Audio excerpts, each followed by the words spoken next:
Hello and welcome to my tutorial on how to draw a hydrangea petal using coloured pencils.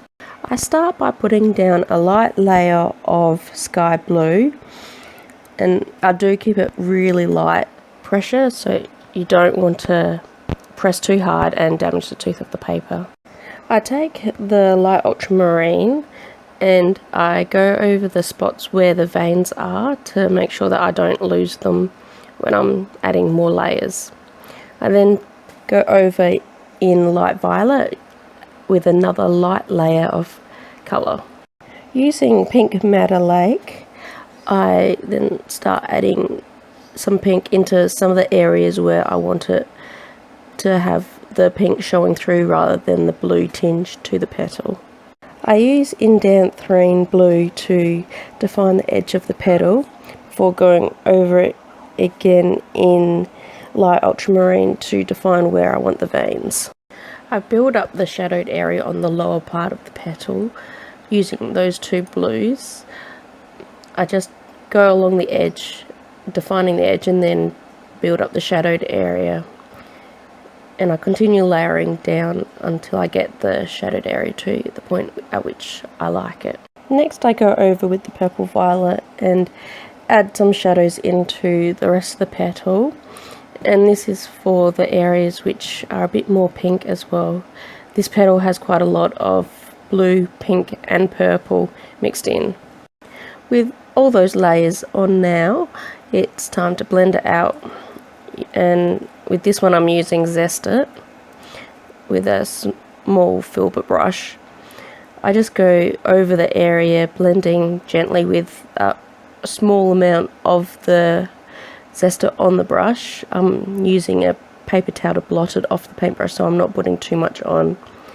The Zest It just loosens all the pigment so that it can be pushed by the brush into the white spots of the paper and blends those colours together nicely. I start blocking in more of the light ultramarine and the purple violet, just adding more colour into the shadows and along the vein lines, making sure that those veins are noticeable and they don't get lost in the layering.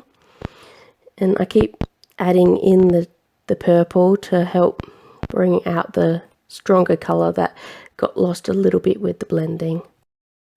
I also go over the whole petal with the pink madder lake to make the pink colour a lot more vibrant.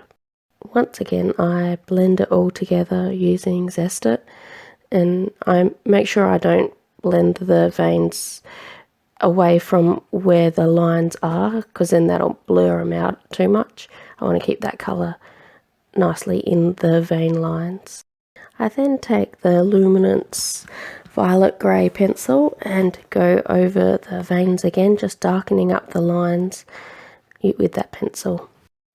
I take the white Luminance pencil and go over the whole petal, not going over the vein parts but just the lighter spots to make the petal a lot brighter. I then blend out the white pencil with the Zest It, and I find that when you do that with just a layer of white, it tends to make a very smooth, velvety almost look to the petal, which is a really cool effect when you're trying to go for that look on things like petals. I get the Polychromos middle purple pink and go over the veins and make some of the spots on the petal a bit more darker. The white pencil and blending it dulled the colour quite a lot, so at this point I'm just making it a little bit more brighter using that pink as well as the pink madder lake. I then blend that out again using the Zest It, and I just go over the whole petal, making sure that all the edges are soft and it all blends in nicely together. I then repeated that process for that one petal on all of the petals in the hydrangea flower bunch. I hope you've enjoyed watching this tutorial, and if you've enjoyed it, please subscribe to my channel or give me a thumbs up on the video. Thank you.